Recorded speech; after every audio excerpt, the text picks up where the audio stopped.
Olá, tudo bem? E se eu dissesse para vocês que existe uma coisa que nós estamos fazendo que pode estar afetando todos os resultados que a gente está obtendo até esse momento?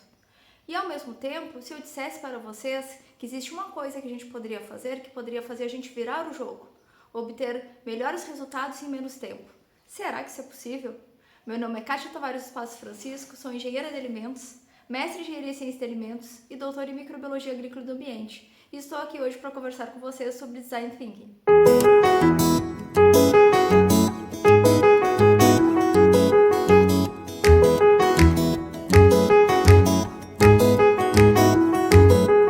Fomos colocados para resolver um problema gigantesco, que começou com a necessidade da curricularização da extensão, que por si só já seria um assunto complexo.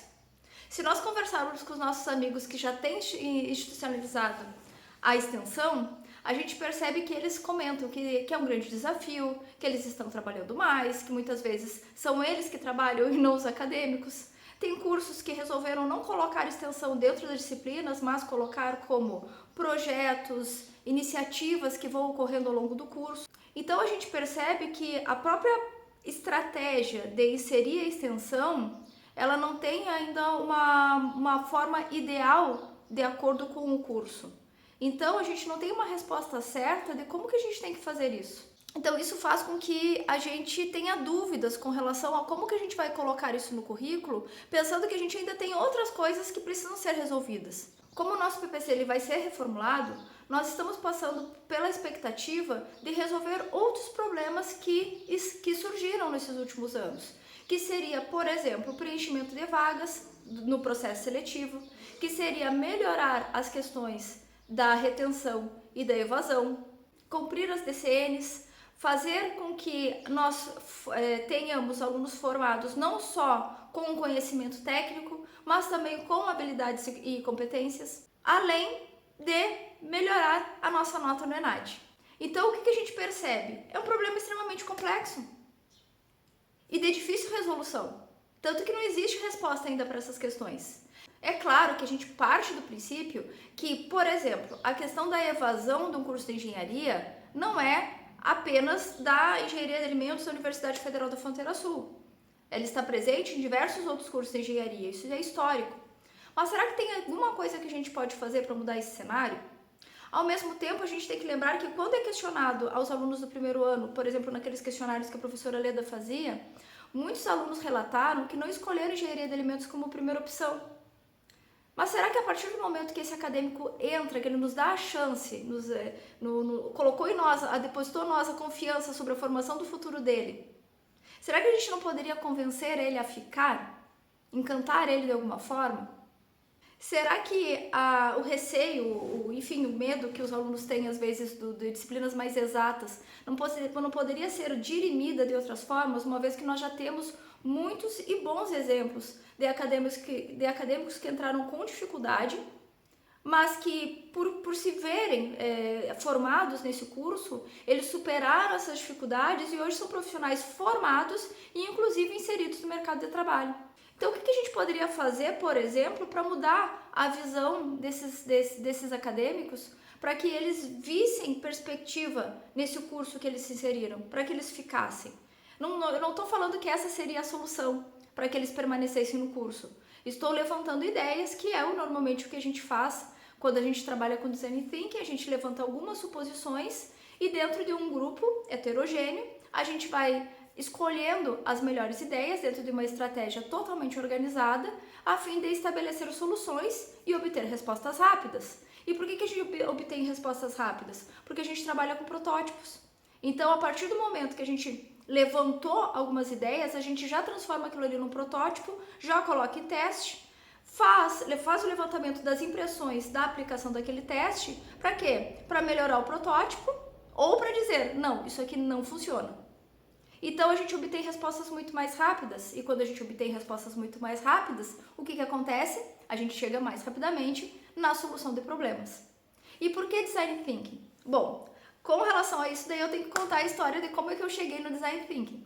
Então em 2019, nós tivemos contato com as metodologias ativas. Eu acho que foi em 2018 que o professor Gustavo chegou de uma reunião do CREA e disse para nós, olha gente, a gente vai ser colocado sob um desafio que a gente tem que formar alunos com habilidades e competências para o mundo do trabalho do século XXI, onde o aluno não vai ser cobrado mais só sobre aquilo que ele sabe, mas com relação a como que ele se comporta dentro desse novo cenário. Aí eu disse assim, tá, mas como que a gente faria isso? Ele disse, olha, a sugestão seria a utilização de metodologias ativas. Na hora, eu descompensei. Eu lembro como se fosse hoje, a gente estava sentado no auditório ali do bloco do docente administrativo, e eu disse assim, não, mas o quê? Estão querendo criar formulazinha para formar aluno? Agora a gente vai deixar de dar aula? Ou o aluno vai deixar de estudar? Ah, não tem prova. Ah, não tem prova, né? Então, todas aquelas questões que passam na cabeça quando a gente começa a conhecer a metodologia ativa. Só que eu sou uma pessoa que primeiro eu surto, critico, né? Tenho o meu momento revolta, mas depois eu vou estudar.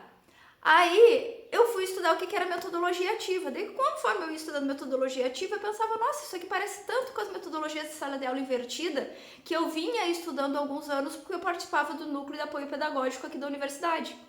Então, dentro desse estudo, eu via que aquilo ali era interessante e que eu já utilizava. Por quê? Quando eu comecei a dar aula em 2009, lá no Unicentro, um dia uma colega minha chegou e disse assim, Kátia, como é que tá os teus alunos? Eu disse assim, olha, as minhas disciplinas estão todas ok, mas tem uma disciplina que está dando problema, que os acadêmicos não estão estudando. Eu apliquei uma prova, eles foram muito mal, porque eles ficaram só nos conceitos básicos e eles deveriam ter avançado, me deu a impressão que eles nem leram o livro.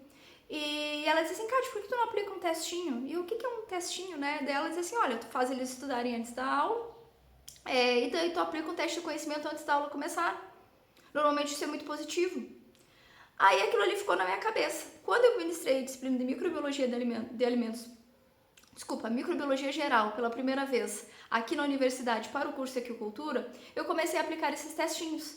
Então, nos 8 primeiros encontros, eu fazia os alunos estudarem, chegava na aula, eu aplicava 1 a 2 questões antes de começar a aula e depois, então, eu dava minha aula normal, basiquinha, aula expositiva, como a gente foi educado, era o jeito que eu fazia.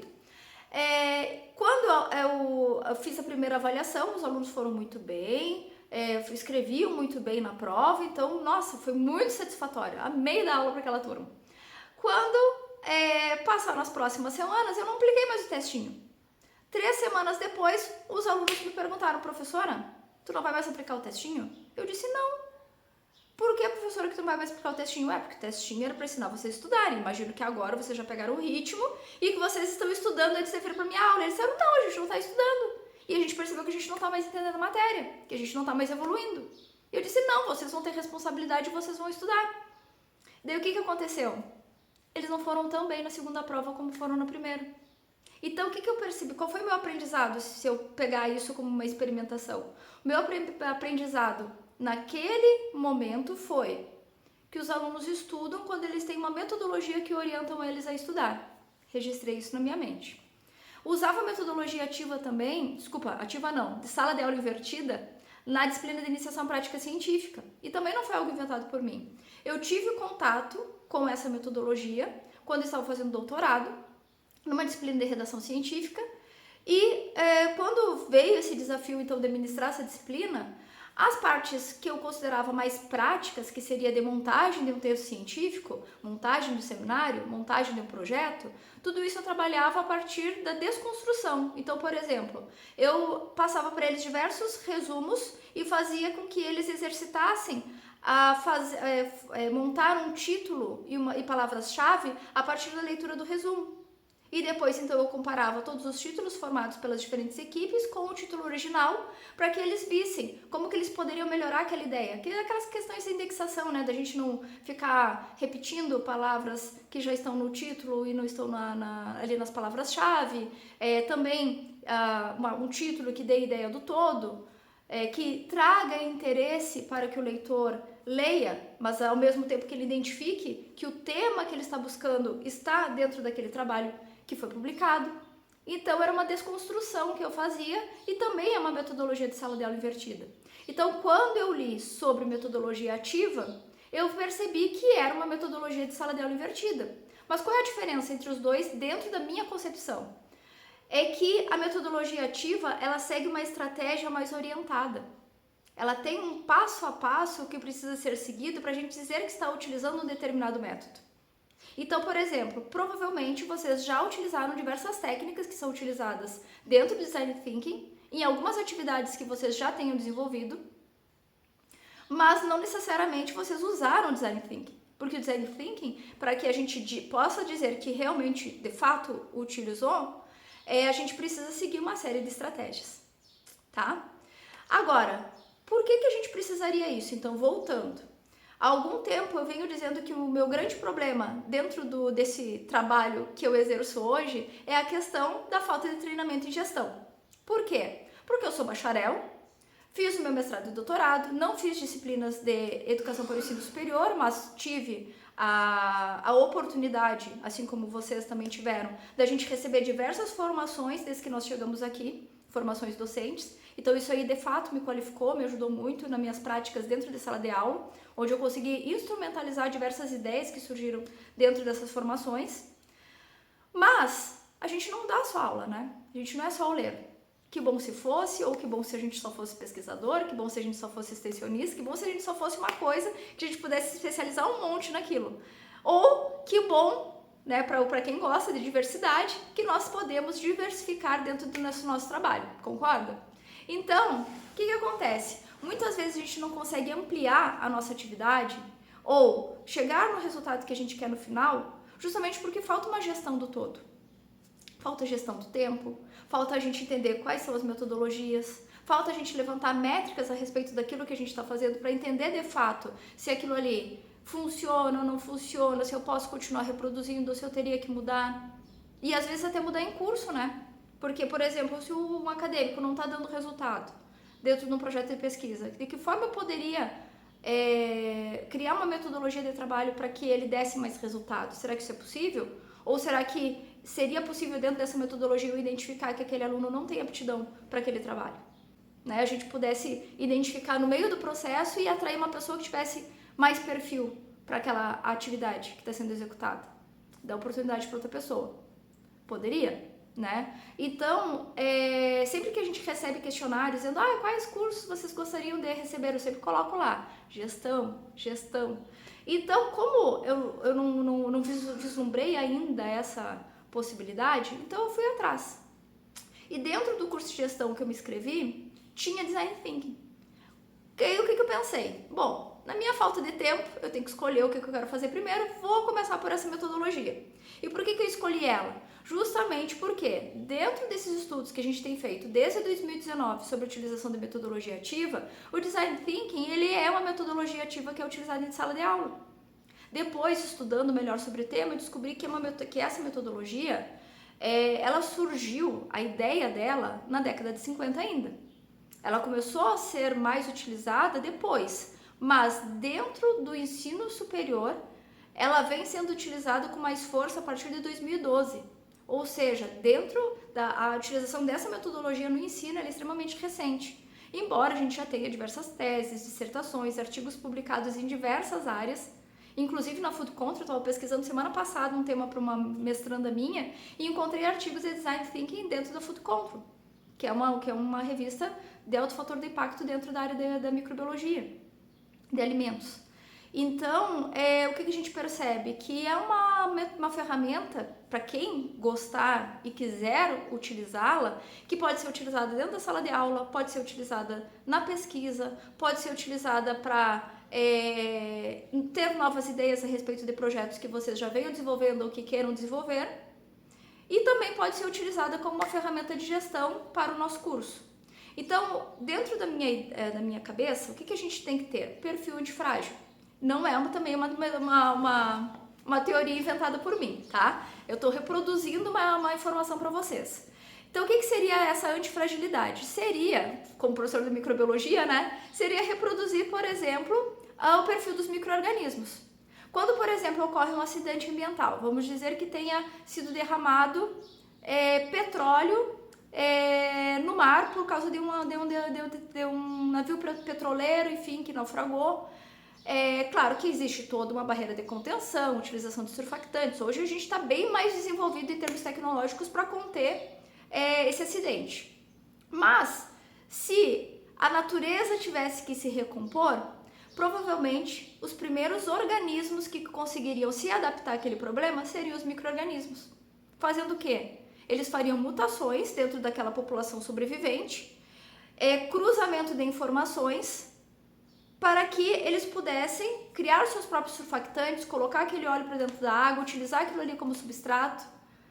Ou seja, eles se modelariam, né, em termos de genéticos, para que eles pudessem contornar aquele problema, e ao contornar aquele problema eles se tornariam até melhores do que eles eram evolutivamente, do que eles eram anteriormente. Então isso é ser antifrágil.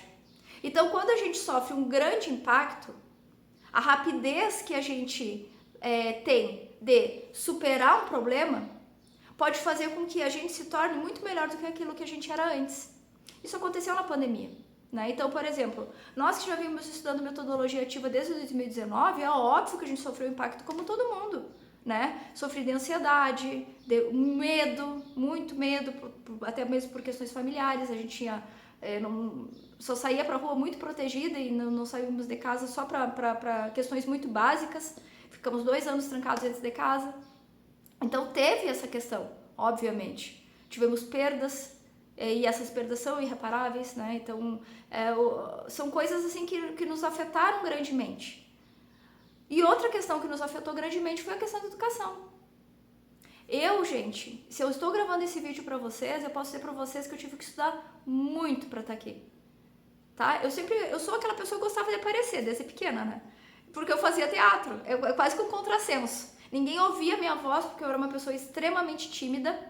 Eu posso dizer para vocês que a partir do mestrado que as pessoas começaram a entender, de fato me conhecer, porque daí eu comecei, toda a questão de ter passado pelo processo de graduação fez com que eu me sentisse mais adequada e mais segura de mim, e também a idade, né? Fez com que as pessoas pudessem me conhecer mais e eu pudesse me comunicar melhor com as pessoas. Mas até o final da minha graduação eu era uma pessoa extremamente tímida, que ficava com rubor toda vez que alguém falava comigo. E eu fazia teatro quando eu estava no primeiro grau.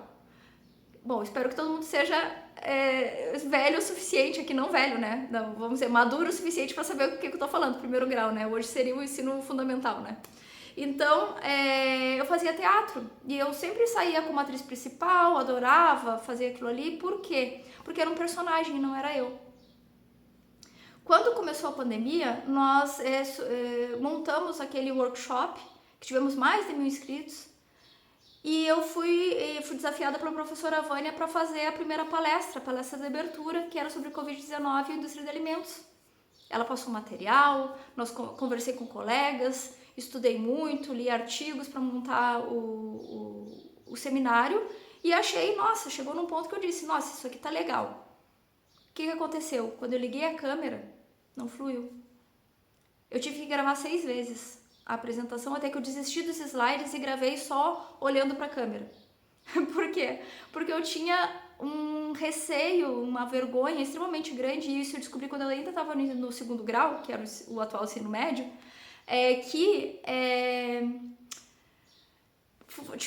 participamos de um projeto da professora de educação artística que ela queria fazer um filme, e daí quando ela ligou a câmera eu não conseguia atuar. Só que eu tinha esquecido que eu tinha essa trava até me ver nessa situação onde eu tinha que gravar uma palestra para um público que seria online. Ou seja, eu sabia que dentro de alguns meses a gente passaria para o ensino remoto, porque eu tinha total consciência que a gente ficaria 2 anos dentro de casa, tinha total consciência que provavelmente em 3 anos a gente não passaria do estado pandêmico. Por quê? Porque eu estava lendo as informações. E eu pensei, como que eu vou dar aula se eu não consigo falar na câmera? Então, me inscrevi num curso, que não foi nada barato, né? Um curso de palestrante, onde eu aprendi diversas técnicas, e a pessoa dizia, olha, tem que aceitar todos os convites que te convidarem para conversar, para falar, né? Entrevistas, seja para rádio, para jornal, para tudo, porque a gente só destrava quando a gente treina. Né? Então a gente treina até a gente se sentir. Então foi isso que eu fiz. Participei de diversas iniciativas ali dentro do curso de Direito de Alimentos, gravando vídeos para o canal do YouTube. E por que eu tô contando isso para vocês? Não é para me promover não, gente. É só para dizer que quando a gente tem um problema, dependendo como a gente responde aquele problema e responde de forma mais rápida, a gente pode se tornar muito melhor depois que a gente passa daquele problema. Então, no meu caso, era a minha questão da comunicação. Eu não conseguia me comunicar quando ligava uma câmera. E hoje eu estou gravando esse vídeo aí pra vocês. Isso me emociona de certa forma, né? Porque eu consegui vencer essa fragilidade que eu tinha. E qual a analogia que eu estou tentando fazer? Dizendo que a gente tem um desafio extremamente complexo para ser resolvido. Que essa questão da curricularização da extensão e resolução de diversos problemas que não são só nossos, inclusive a questão da evasão dos cursos não é um fenômeno da Universidade Federal da Fronteira Sul, assim como também não é um fenômeno apenas nacional das universidades federais. É um fenômeno mundial que foi agravado pela pandemia. Então significa que a gente tem que estar tentando resolver um problema que vai muito além. Então como que a gente vai resolver o problema? Fazendo mais do mesmo? Ou pensando em soluções inovadoras? Só que ao mesmo tempo, se vocês disserem, tá, Kátia, então vai aí, resolve, pensa numa inovação aí que possa resolver. Eu vou pensar sobre aquilo que está na minha cabeça. Então, por isso que o Design Thinking, ele trabalha não com designers, não trabalha com designers formados, ele reúne uma seleção de pessoas com perfis diferentes, que a gente chama de 2Ts. Isso normalmente vocês vão encontrar dentro das metodologias ativas. Que o primeiro passo para a gente montar uma equipe é conhecer o perfil dessa equipe. Então a gente usa normalmente o método DISC, a gente aplica o método DISC para entender o perfil das pessoas que vão participar dessa equipe, porque a gente vai ter pessoas que são líderes natos, por exemplo, então essa pessoa a gente vai colocar coordenando. E eu não vou montar uma equipe só de líderes, eu vou dividir essas pessoas nos diferentes grupos, tá? Então, além disso, o outro T seria com relação às competências. Por quê? Porque essa pessoa, ela se formou num curso, né? No nosso caso aqui que somos professores, técnicos aqui da universidade. Nós temos diferentes formações, nós temos diferentes experiências dentro dessa nossa formação, diferentes experiências tanto com relação a pesquisas que a gente desenvolveu, a trabalhos que a gente desenvolveu, ou habilidades que a gente tem. Por exemplo, eu adoro fazer artesanato, não tenho muito tempo mais para isso, né? Adorava fazer um tricô. Isso de alguma forma pode colaborar com alguém, né? Que seja a gente pendurar os cartazes lá no dia da feira de cursos, né? Vamos fazer uma montagem de alguma maquete, alguma coisa aí que o curso já tenha precisado. Então pode ser útil para alguma coisa. Então assim, a gente juntar por diferentes habilidades, por exemplo, alguém que toca piano, alguém que toca guitarra, e que são as habilidades, são as competências que essa pessoa foi adquirindo ao longo do seu processo, ao longo da sua vida. Então a gente também divide essas diferentes competências nos diferentes grupos. Por quê? Porque essa diversidade de formações, de constituição dessa pessoa desde a sua infância até a sua vida adulta e todas as experiências que ela passou, fez com que essas pessoas fossem indivíduos únicos e que tivessem percepções diferentes a respeito do mundo. Então, todas as ideias que surgirem a partir de cada um desses indivíduos podem modelar uma ideia sensacional, inovadora, que ninguém tinha pensado antes, que pode resolver problemas que nós estamos passando. Então, a estratégia básica do Design Thinking é, além de reunir essas pessoas com características diferentes, é a gente deixar o ego do lado de fora da porta. Ou seja, todos que estiverem dentro de uma sala pensando em soluções, eles não podem ser julgados. Por pior que pareça a ideia. Por exemplo, às vezes tu olha assim, mas essa ideia não é execuível, né? Ou essa ideia é muito boba. Não, eu jamais me envolveria na execução dessa ideia. Não pode haver julgamento. E por que não pode? Deixa eu explicar para que vocês possam compreender como que a ideia ela surge, né? Então, por exemplo, quando a gente coloca todas as ideias no quadro, pode ser que a gente veja que tem ideias que a gente não tem recurso financeiro, não tem tecnologia ou não tem viabilidade por diversos outros motivos. Ela não faz sentido ela ter sido proposta, mas se surgiu na cabeça, escreve e propõe. Por quê? Porque vamos partir do princípio que todo mundo que estiver nessa sala não vai julgar a ideia do outro, certo? Aquela ideia, ela pode dar ensejo para outras ideias que surgiram e ela pode ser modelada e se tornar uma ideia execuível depois no momento de discussão. Entenderam? Então, por isso que todo mundo tem que passar por essa formaçãozinha rápida aqui em Design Thinking antes de ir para a formação, justamente porque a gente tem que entender os princípios básicos, não só de como funciona a técnica, mas também compreender dessa questão primordial. Primeiro, seja livre para ter as ideias que vocês quiserem, por mais malucas que elas sejam, e ao mesmo tempo lembrar da gente não julgar o colega. Então, se a gente cria esse ambiente livre, onde a gente sabe que ali dentro, pelo menos naquele momento, a gente não vai estar sendo julgado por ninguém, a gente se torna mais livre, né? E lembrando daquela máxima, né, que até esses dias eu publiquei lá no meu Instagram, peça perdão e não permissão, né? Então, vai lá e põe a tua ideia, depois qualquer coisa pede desculpa pro grupo, né? Vai lá e faz, depois pede desculpa pro grupo, né? Então, por quê? Porque é assim, no ambiente proativo de que funciona a inovação. Então, a gente só vai inovar quando a gente abrir a caixinha, né? Mas agora voltando, será que a nossa educação tradicional ela tá tão ruim assim? Será que ela precisa ser amaldiçoada? Na minha opinião, não. Funcionou para mim, funcionou para a maioria de vocês. Eu não entendi o que era a educação tradicional, que tanto se falava, até o professor Jean define muito bem essa questão para nós em uma formação docente. Foi aí que eu entendi, né, que é uma estratégia utilizada há muito tempo, principalmente dentro dos cursos superiores, onde os alunos são formados sistematicamente para compreenderem uma realidade de mundo. E isso foi necessário até um determinado tempo, né? Então a gente precisava que os alunos absorvessem aquele conteúdo e reproduzissem determinados comportamentos para que a sociedade evoluísse e funcionasse. Agora, o que o CREA coloca para nós? Que os alunos têm que ser muito mais prospectivos. Ou seja, eles têm que ter muito mais habilidade de pesquisar e ter muitas habilidades emocionais para resolver problemas que eles vão enfrentar no século XXI. Muitos dos empregos que irão surgir ainda nem existem. Muitos dos trabalhos que irão surgir ainda não existem. E como que a gente forma esse aluno? Agora, o nosso curso está ruim? Não está, tá? Por quê? Porque a gente recebe feedback de alunos já formados dizendo que os supervisores deles elogiam a formação deles.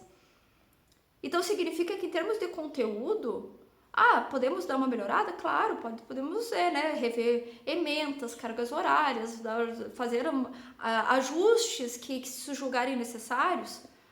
Mas agora, a formação está ruim? Não está. Porque aquele aluno que se dedicou, que fez tudo certinho, que viveu a universidade como deveria, chega lá no mercado de trabalho e o supervisor diz: nossa, onde tu te formou? Universidade Federal da Fronteira Sul, não conheço. Nossa, excelente, hein? Tem mais algum aluno que possa me indicar para que possa trabalhar aqui com a gente? Então, ou seja, tá dando certo? Mas agora, tudo tá dando certo? Não, porque eu já falei, a nossa realidade é outra, né? Os alunos mudaram, né? Então, por exemplo, a educação tradicional que a gente recebeu parece que não funciona. Hoje mesmo eu estava conversando com o Humberto no café da manhã. Para quem ainda não conhece, o Humberto é meu esposo, ele também é professor aqui na universidade. E o que ele estava falando? Kátia, eu estava avaliando hoje meus colegas lá do ensino médio, todo mundo se deu bem, né? Ou é dono de uma padaria, ou dono do açougue, ou é funcionário público, ou é professor, ou é advogado e tal. Todo mundo tinha muito desejo de ser alguma coisa lá no futuro e por isso todo mundo modelou muito bem seu caminho. Será que é isso que a gente vê hoje nos nossos alunos? Será que a gente enxerga neles essa visão de futuro, essa necessidade de estudar que a gente tinha?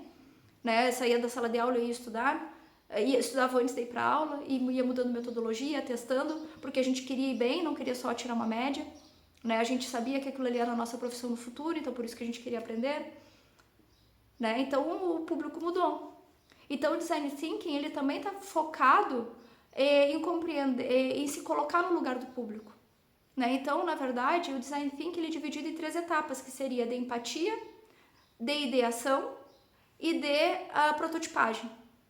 Então, tem seres humanos que são naturalmente empáticos. Eu posso falar porque eu sou uma, né? Então, isso não significa que, nossa, Kátia, como tu é uma pessoa legal, tu é empata. Não, isso não quer dizer nada, tá, gente? Até porque a gente se colocar muito no lugar do outro, sofrer o sofrimento do outro, não é legal. Mas, ao mesmo tempo, é uma habilidade que está sendo requerida agora para o século XXI. E como desenvolver empatia em quem não tem esse lado desenvolvido? Será que é possível? Não. Só vai poder participar do Design Thinking quem for naturalmente empata, não é assim. tá? Então, existem ferramentas.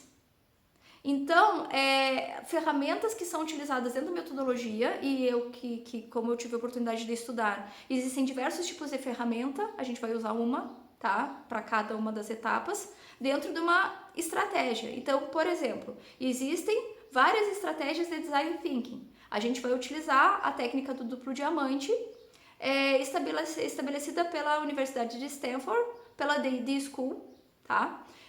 Que foi a metodologia que eu aprendi, e pelo tudo que eu li e também pelas aulas que eu assisti, foi a que fez maior sentido, e também ela é mais enxuta. A gente chega mais rápido ao objetivo que a gente quer, a gente não se perde muito nas questões de formação de ideias e de convergência, porque as etapas são menores. E então, já fui adiantando, né? Então, o Design Thinking, ele é uma estratégia onde a gente levanta diversas ideias, que seria a etapa que a gente chama de divergência, e depois a gente refina essas ideias, que seria a etapa de divergência, tá? E isso tem em todas as etapas. Então, o que vocês vão ver? Que informações que a gente coletou lá na primeira etapa, elas são utilizadas na etapa central e na etapa final. Elas podem ser utilizadas, então a gente vai usar várias vezes a mesma informação, mas isso tudo, como eu falei, de forma orientada, de forma organizada, para fazer que tudo isso dê certo. Então a gente já falou sobre a primeira estratégia, que seria formar uma equipe diversificada, tanto com relação à multidisciplinaridade, em todos os sentidos, tanto de formação quanto de vivências, como também das características dessa pessoa, para a gente formar esse grupo multidisciplinar, que a gente chama lá no Team-Based Learning de grupo disfuncional. Então a gente monta o grupo mais disfuncional que a gente puder, justamente para que a gente tenha boas ideias, muita negociação, né, muito convencimento dentro da equipe, porque assim a gente vai conseguindo elaborar melhor aquilo que está sendo proposto. Então, a primeira etapa, que é a etapa da empatia, primeiro que a gente tem que definir é quem é o nosso stakeholder. O stakeholder, ele é o nosso público-alvo. Então, como a gente vai fazer uma formação docente apenas um turno, não ia dar tempo da gente conseguir levantar todos os dados, a menos que a gente se encontrasse várias vezes. Então, a gente teve que pensar na estratégia da montagem desse curso, pensando também no tempo de vocês. Então, nesse sentido, a gente pensou assim, vamos fazer a primeira etapa, mesmo que seja só com a visão ali de alguns professores, para que a gente possa tentar aproveitar o máximo possível amanhã, quando nós nos encontrarmos com o maior número de professores. Então, vamos fazer a estratégia inicial e depois deixar as estratégias mais inovadoras, onde vão surgir mais ideias, para que sejam feitas no grande grupo. Então, nós começamos já a etapa da empatia. Essa etapa da empatia surge a partir da definição do stakeholder, que nós identificamos que o nosso usuário, nosso cliente, é o acadêmico, né, o estudante aqui do curso. Então, nós colocamos ele como stakeholder. Além disso, a gente teve que fazer uma listagem de todos os atores que poderiam estar envolvidos com esse usuário. Ou seja, quais são as instituições, instâncias, tudo que pode estar envolvido com esse acadêmico, para entender quais são os níveis de relação que ele tem com essa pessoa, para saber como que ele está influenciando. Tá? Então, o que a gente listou? Coordenação acadêmica, Prograde, PPG Cetal, outros programas de pós-graduação, indústrias, sobre o mercado de trabalho, organizações públicas que poderiam absorver esse estudante, outros cursos da universidade. Então, fomos listando tudo o que poderia ter relação com esse estudante. E depois a gente colocou numa matriz de importância para tentar determinar, dentro de tudo isso que a gente listou, quais têm maior peso ou influência sobre esse acadêmico. Então, aquele que a gente determinou que tem o menor peso, menor influência, a gente nem se preocupou. A gente se preocupou mais com aquelas instâncias que teriam maior relação na conduta desse acadêmico dentro do desenvolvimento dele no curso. Então, o que a gente percebeu? Bom, tem coisas aqui que a gente precisa investigar melhor para entender como que está a relação do oferecimento do trabalho ou da relação do aluno com essas instâncias que poderiam estar influenciando no resultado final dele. Além disso, nós também tivemos que responder algumas perguntas. Por exemplo, quais são as certezas que a gente tem? Bom, para dar alguns exemplos, certezas. Eu tenho um quadro branco para dar aula com canetão, esse material nunca falta. Eu tenho data show, quando não tenho data show na sala é só pegar na biblioteca. Eu tenho computador, tenho acesso a artigos, a livros.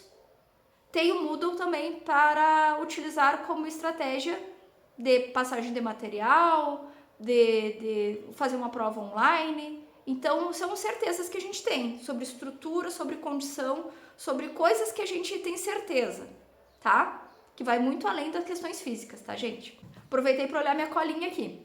Então, a gente também levantou suposições. Então, essas suposições, por exemplo, o que poderia ser?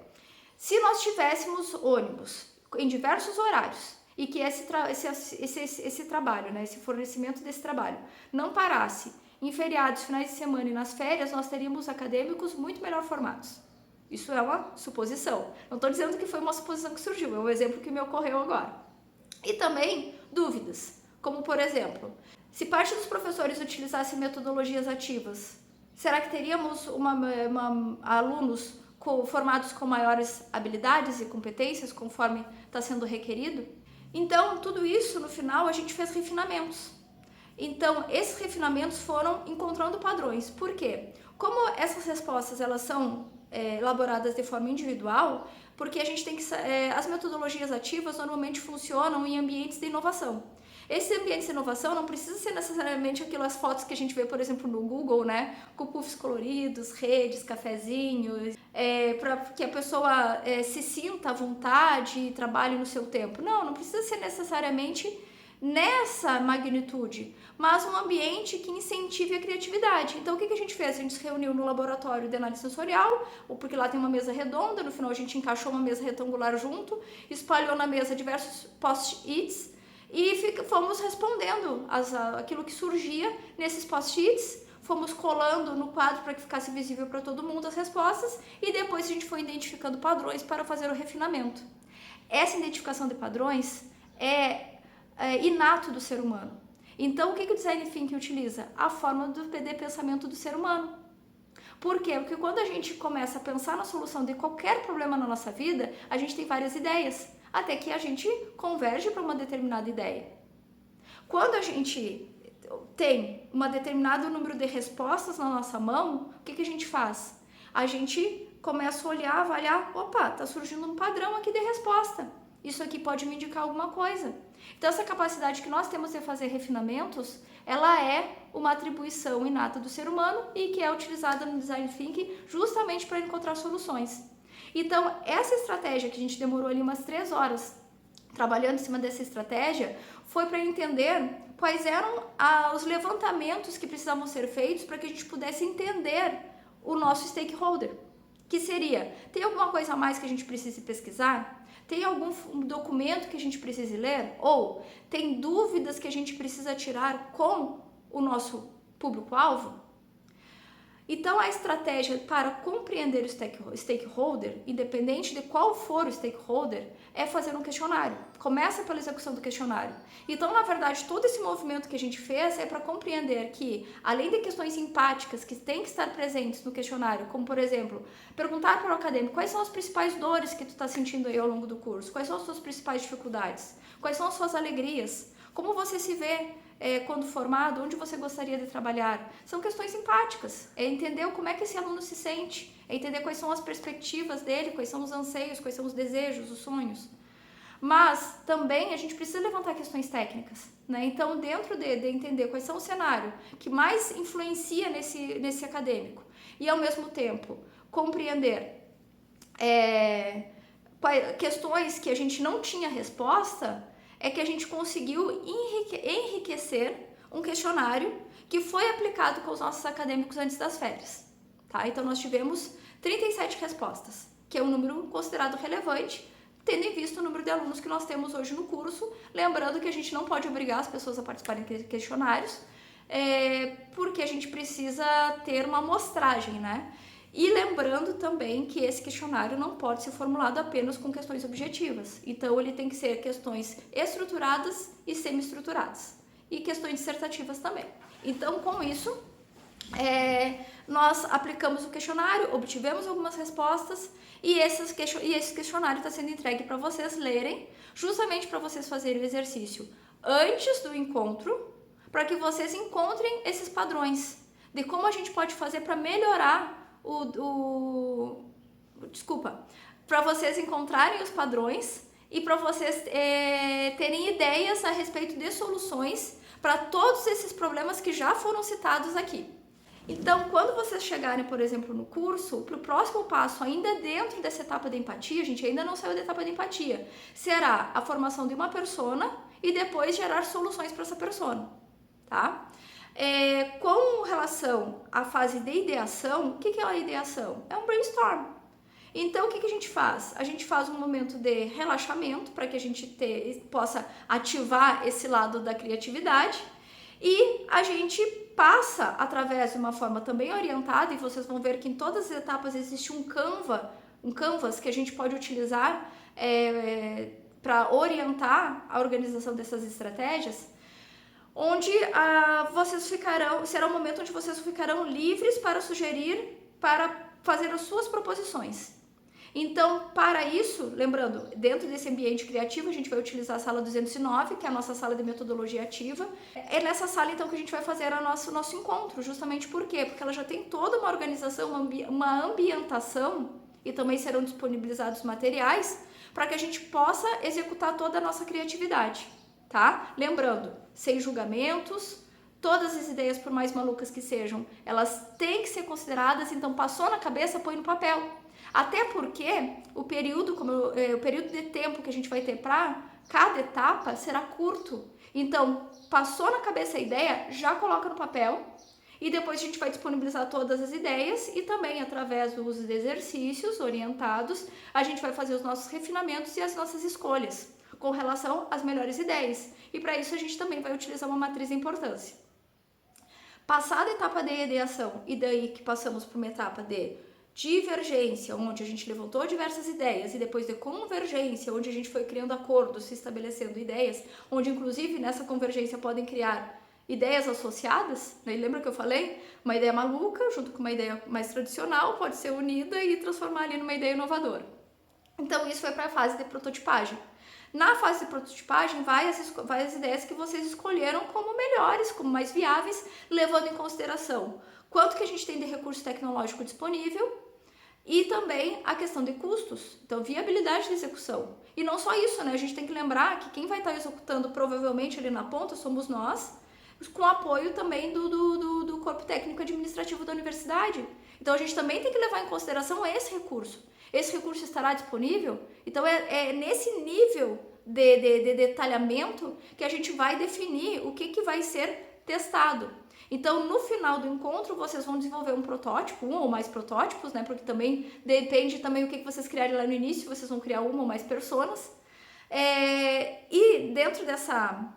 lembrando que a persona sempre é baseado no heavy user, né? Que seria a pessoa que mais utiliza o nosso serviço. Lembrando que eu estou passando aqui a ideia do Design Thinking de uma ideia muito simplista, tá? Porque cada uma dessas etapas tem diversas metodologias que a gente vai utilizar. Por exemplo, nós utilizamos só utilizamos questionário para estabelecer a persona.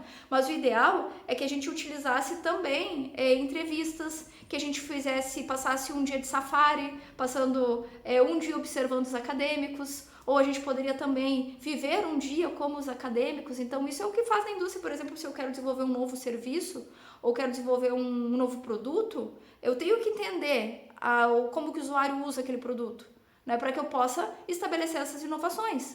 Então a gente queimou etapas. Por quê? Porque a gente parte do princípio que a gente está extremamente envolvido com os acadêmicos, que a gente conhece esse público-alvo não tão bem, né, mas da melhor forma que a gente consegue compreender, então, esse público-alvo. Tudo para quê? Para responder aquela primeira pergunta que eu fiz para vocês. Para a gente tirar a ideia de primeira ordem, que foi a forma como a gente trabalhou até hoje, que era pensar soluções a partir da minha ideia, da minha cabeça.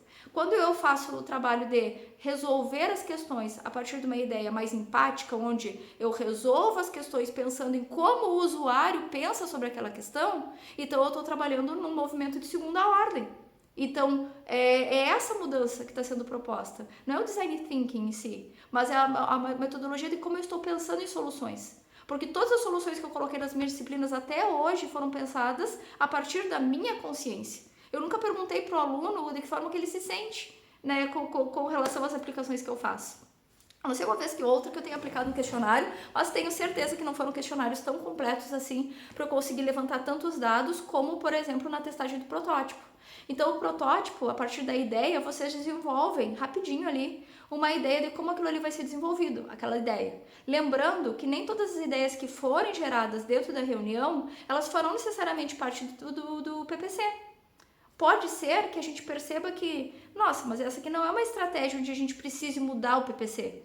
Nada do que a gente precisa para resolver dentro desse curso precisa ser com modificação do nosso plano de ensino, a não ser a curricularização da extensão e o atendimento às DCNs. Pode ser que a gente perceba que é só uma questão de gestão mesmo, de estratégias que a gente pode utilizar. Só que para isso a gente tem que testar. Então, você desenvolve o protótipo, que pode ser feito ali no computador, desenhado numa folha, enfim, para apresentar para o grupo como que aquele protótipo vai ser desenvolvido. Se o protótipo for aprovado, a gente combina de colocar ele a teste. Só que isso vai ser em um outro momento, não durante a formação. Então, nessa testagem do protótipo, o que a gente vai levantar? A gente vai levantar respostas.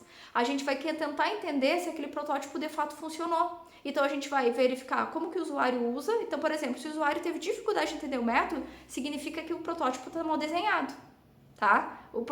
A metodologia ela tem que ser fácil de ser compreendida pelo usuário, senão a gente tem que modificar da forma como ele entende.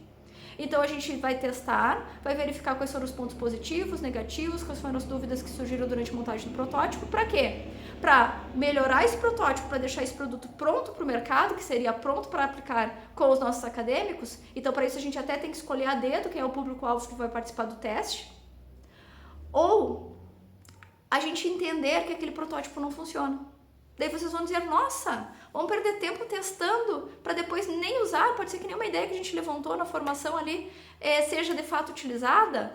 Pode ser, mas percebam que a gente já evoluiu muito. Por quê? Porque a gente se questionou, a gente utilizou uma estratégia organizada para entender o que deu certo, o que não deu, isso faz com que surjam novas ideias, até que a gente encontre, de forma muito mais rápida do que a gente chegaria se a gente não tivesse estratégia nenhuma, a chegar em soluções inovadoras que podem ser que a gente consiga essa virada de jogo, consiga alcançar, a melhorar alguns índices, né? Então, Kátia, tu tá sendo muito esperançosa. Pode ser, tá? Mas se a gente não testar, a gente nunca vai saber. Então, foi muito gostoso ter passado amanhã não, desculpa, eu estou gravando de manhã, né? Tô aqui em casa, trouxe vocês aqui pra minha casa hoje, né? Faz tempo que eu não faço isso. Então, foi muito prazeroso aí ter passado esses minutos aí com vocês. Era só para passar de fato a ideia da estratégia do Design Thinking. Tem estudo para vocês, porque toda metodologia ativa trabalha com método de sala de aula, trabalha com método de sala de aula invertida. Então, devido a isso, tem material para vocês lerem e assistirem, além desse vídeo aqui. Um abração, fiquem bem e nos encontramos então no dia da nossa formação.